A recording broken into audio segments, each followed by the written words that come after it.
Hello, everyone. Andrew here from the Indie Interview, bringing you another interview from an inspiring indie or an indie-related topic. And today I am incredibly excited because I'm talking to Lizzy Webb, and you may remember Lizzy from TV AM. Hello, Lizzy. Hi, Andrew. It's so great to be able to chat to you because I think you've got a fabulous story, and I'm hoping today we can sort of get over some of that story, how you started out in one career, found fame, and have actually come back to that original career in some sort of way. So I've gone full circle. you've gone full circle, and I'm really interested how you made those changes. So what did you start out as? I started out as an English drama and dance teacher way back in the 60s. I trained. I did a teacher training course, same drama school that Helen Mirren went to. Right. And at the end of the 3 years, you came away with a teacher training certificate. And I'd always wanted to teach children that really needed to have an opportunity, that had a bad start in life. I never analysed why, I just knew I had the urge to do it. So in my last year at college, I said, could I please do my teaching practice in a borstal, which is where young people went when they had misbehaved, which I did, and I absolutely loved it. And I thought, this is for me. So when I started teaching, my first teaching job was in 1970. I asked the Inner London Education Authority to give me the worst school they could give me. This is secondary school teaching. And they were somewhat delighted because most people don't ask for that. And they gave me a 1,500 boys comprehensive school in Clapham in London. And at that time, that area was not an up and coming area. It was renowned as a very, very bad area, very poor area. And I went there and I stayed there for 4 years. I went there on supply initially for the first couple of terms. And then I became a staff member. And I taught in the lunch hours and after school my drama club. And I was determined to put in that drama club an eclectic mix of pupils, so you had a complete mixed ability. You had children at the age of 14, boys at the age of 14, who could not read.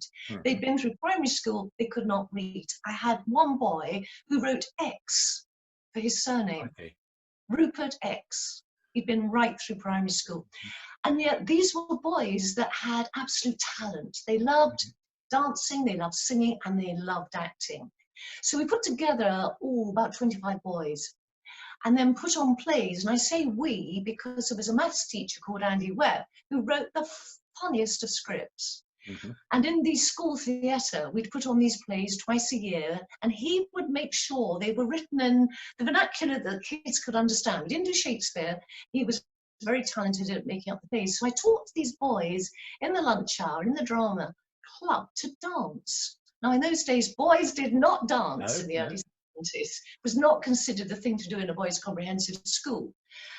And one day, Pan's people, who were a huge dance group on top of the pops, decided they were going to disband and have a couple of boys, professional dancers, in their group. And there was an audition. And the boys said, here, miss, can we go to this audition? And I said, look, lads, you don't understand. There are stage schools, there are dance schools all over the UK that do this full time. They do their academic work as well as dancing and all the art. They went to the audition, and Flick Colby, the choreographer, loved 4 of my boys. She took 2. And she only wanted 2 dancers. One became a reserve, and one was Floyd, who went straight into the group from the school. And he, of course, he was one of the first dancers with Hot Gossip later on with Arlene Phillips. So the other lad said, hey, he's having a great time. Can we go to other auditions? So we did. And Dougie Squires were the choreographer of the day. I don't know if you remember him. Second generation, young generation. They did B-side specials, the Cilla Black shows. And 2 of the lads went straight into the group, and they ended up, 4 of them, being top dancers. One is now executive producer of So You Think You Can Dance in LA, having become head of light entertainment at LWT, London Weekend Television. Another one did all the dance shows in the West End and became a director.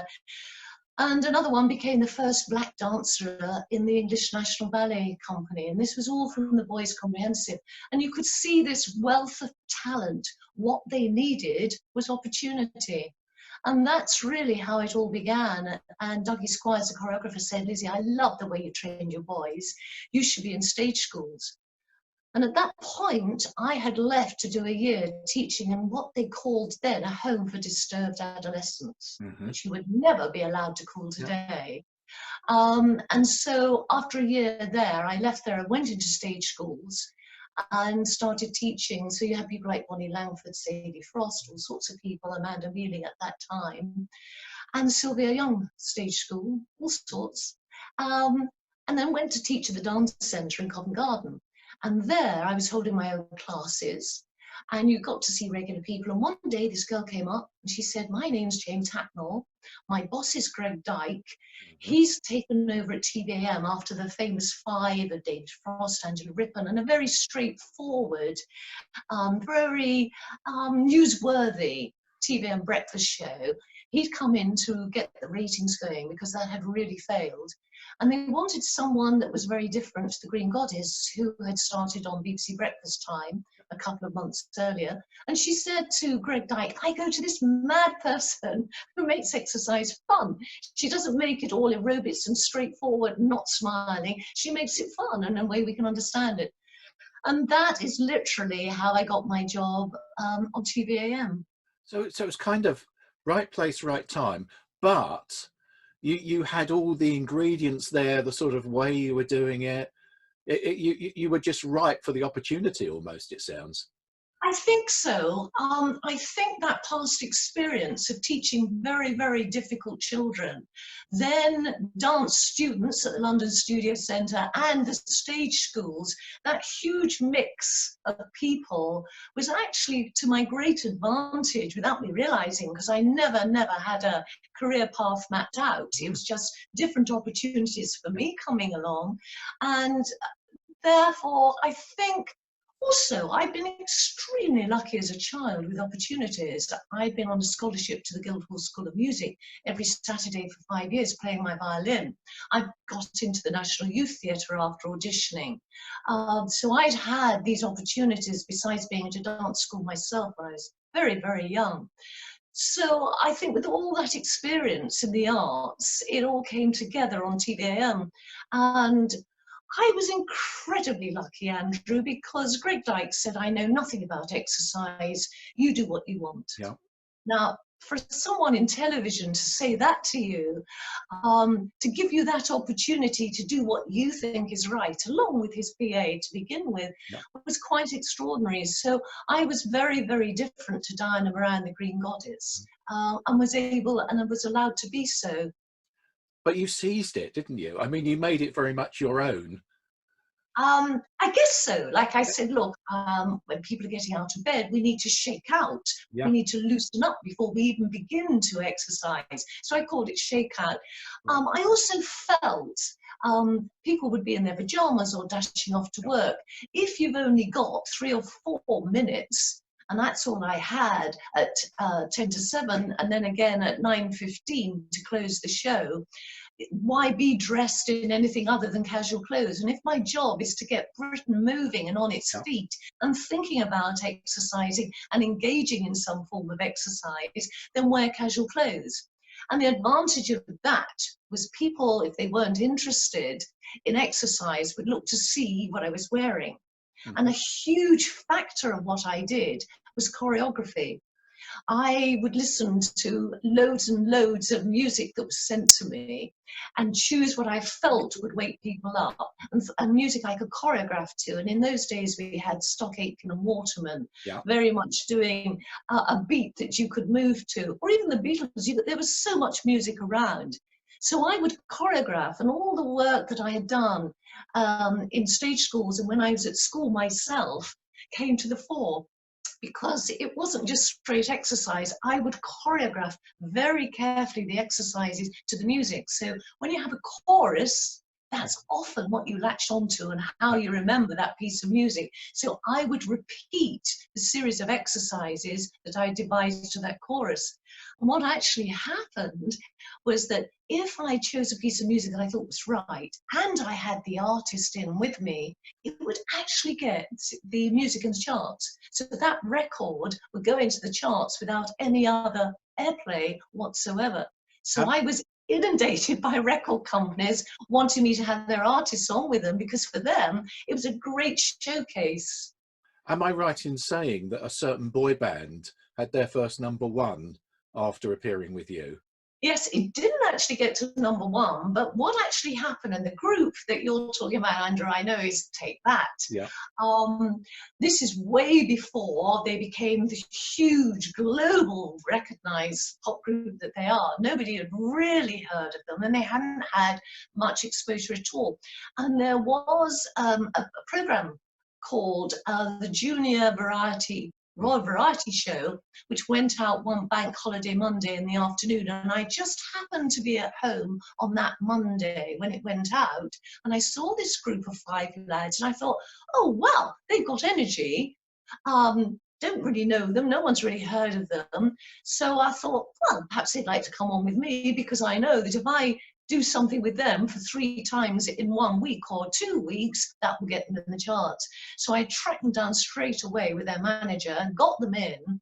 And I was going to pre-record 3, 4 different slots with them, because I was going to go away on holiday, which I did.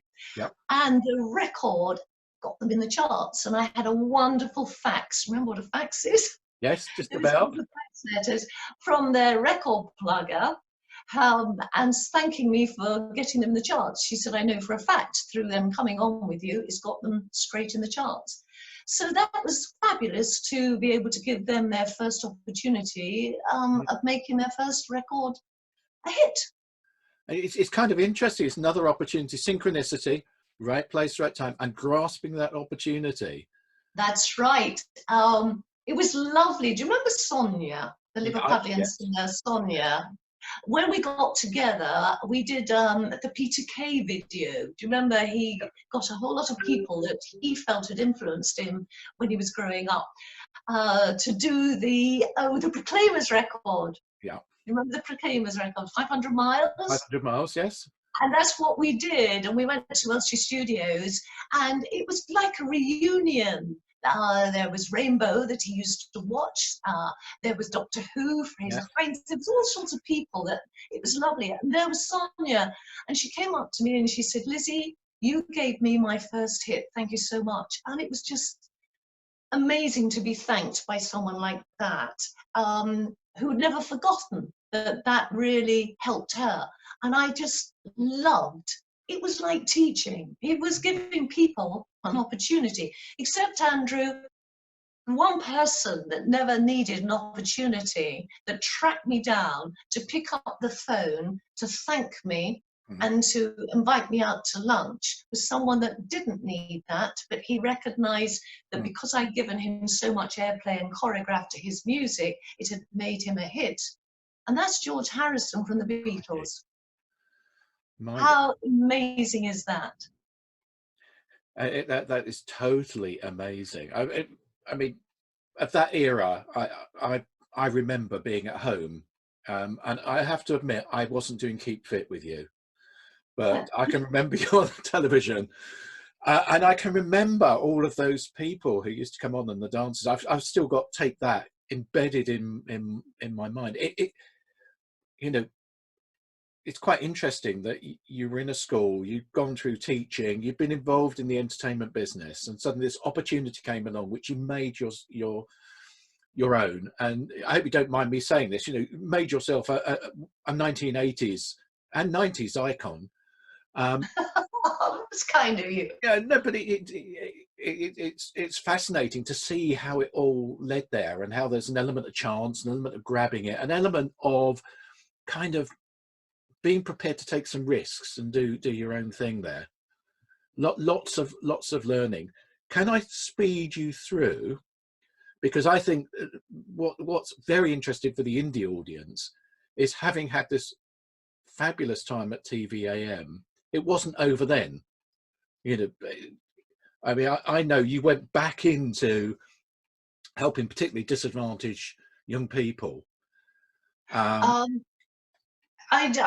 that 10 years, it was nearly 10 years yeah, of getting up at 3 a.m. and doing that. And I always said, this isn't real work. It's not a real job. yeah, You are fitted, you are given cards, you do other shows like Give Us a Clue, Blankety Blank, all sorts of things. And it wasn't the real world, and I knew it wasn't the real world. But I was able, through being called Mad Lizzy uh, and being a recognised face on television, I think I was able to use that to my advantage by going back into teaching, yeah, because I then went to, after I did run my own classes for quite some time in the evening, but I went back to teaching by going to Reading University and doing a refreshers course for teachers. mhm, And I realized I would find it pretty difficult to go back into a staff room to teach English, drama and dance, that I was so used to doing my own thing that I wanted to do my own thing now in the teaching world. yeah, And I felt that what was needed was, with exercise and sport, we hadn't really updated it within schools. mhm, If we were going to engage children a lot more in exercise, we needed to update it. Why not? If it dance worked with all these lads in a really difficult, aggressive, violent school way back in the 70s, a lot hasn't changed. We mm, are still faced as teachers in the classroom with very, very challenging behaviour. Surely we should be utilising sport and exercise mhm, where we could actually engage them in channeling that behaviour and motivating them, whether it's, look, the connection between times tables and sport, but there must be lots of other ways of doing it mhm, and being very creative. So my son was a rower, yeah, and he was in the Great Britain rowing squad. And the Australian coach had heard that I was Mad Lizzy off the television. He'd asked me if I would, as a joke, do a one-off session with all the female rowers. And that was people like, uh, not only just Debbie Flood, who was winning silver medals, but Catherine Granger, who's now Dame yeah, Catherine Granger, some really, really good mm, athletes. And actually, I didn't do what I do on TVAM. I did a proper class. mm, And it worked so well that they asked me to do all their core stability work, mhm, which I did with all the Great Britain Women's Rowing Squad and some of the men as well. And I met Debbie Flood there. mhm, And Debbie, who was the Christian rowing representative in sport for rowing, said, look, I really want to work with disadvantaged children. And I said, hey, Debbie, I've already done that. mhm, And after long discussions, we then worked as volunteers in a local juvenile prison. And I was there for 16 months, teaching the lads on the long stay wing. And then we said, why don't we together form Creativity and Sport, something I've been doing for quite a few years, turn it into a community interest company and work with very, very disadvantaged young people. And that's what we've been doing for many, many years since.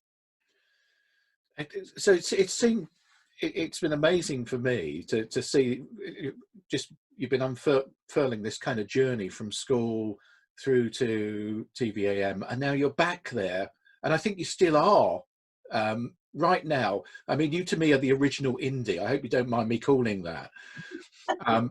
Because you're not done. You're still out there in schools right now, helping young people, disadvantaged schools. Very much so. I mean, I'm going to be 72 soon. I wasn't going to Um, ask that question. well, he's being polite, aren't you, Andrew? Well, But I'm very proud and delighted that I'm still on the go. yeah, I know I've got a lot more to give. And it's not just with the pupils, the next generation, it's also with teachers. Because the expertise, the experience that I have, and all the things that I've learned, I'm able to assist them. It's sometimes hard yeah, because schools are so strapped for cash. I'm going in as a volunteer. But they're so delighted, the head teachers, that I'm able to control some of their most difficult, challenging pupils in the classroom. They're delighted to leave me actually teaching. And at the same time, I'm teaching very much my own curriculum, which is recognised as a curriculum. So they don't look upon me as someone very old going in. They look upon me as someone with experience. I do sometimes have to be careful, because if I see teachers being ridiculed or being overrun by the pupils, I have to hold back unless they ask me to help and intervene. But I think how people can look upon people past the age of 60 as being done, no, there is so much more we have learnt that we can give to others. What would you say, looking over that period of time, what's the biggest thing that you've learned in terms of transitioning through different periods of your life and coming up to, you know, being slightly older, you know? Gosh, that's a really hard question. What have I learned? You never stop learning. You Yeah, never, ever stop yeah, learning. I think I was never the most confident of people as a child, and people find that very hard to believe when they see you on television, standing in front of a class. I think I've never forgotten how I felt as a child. So that when I'm teaching, I remember how I felt, and it's possibly why I have veered towards teaching the very vulnerable children. So so what have I learned? I think to never forget how you have felt in very difficult, vulnerable situations, and how you can give people the confidence that perhaps you felt you didn't have. so you can kind of give back what you learned on the way. I hope so. I hope so. But at the same time, I cannot stress enough how volunteering in schools by people of our age Yeah, is absolutely vital, because schools are strapped for cash. yeah, I know a lot of people, a lot of my friends that are going in once a week, just listening to children read, guiding them. yeah. They don't feel perhaps they're trained teachers themselves, but they are there to support a lot of children that don't get that help at home. Classroom sizes are big. So if anyone's thinking of perhaps volunteering like that, I really recommend it. And if we finish off this chat with one last piece of advice, what advice would you give to people in their 50s, 60s, 70s, or beyond, about staying active and staying vibrant? I think the older you get, the more you treasure your health and fitness. Yeah, And it's never ever too late to start doing it. It's sometimes difficult to know what to do, and I can give advice on that. yeah, But it's never ever too late to start doing some sort of exercise at your own level and yeah. find something that's going to keep you going, to keep you stimulated, to keep you motivated to keep doing it. And you've only got to think, I've got one body, it's my responsibility to look after it. If I look after it, doesn't mean to say I won't get perhaps ill, but I'll be doing everything I can to prolong my life and to be as fit and healthy so that I can enjoy it. Lizzy, thank you very much. This has been a really interesting and informative chat, and I've learned an awful lot. It sounds like it's been an interesting career and continues to be so. Thank you very much for talking to me today. Thank you, Andrew. Thanks for joining us on the Indie Interview. For more information, tools, or to book one of our team to work with you or your business, or if you'd like us to speak at your event or conference, visit imnotdoneyet.co.uk. If you have any questions or comments, please email us at andrew@imnotdoneyet.co.uk. Please do follow or like us on Facebook or Instagram.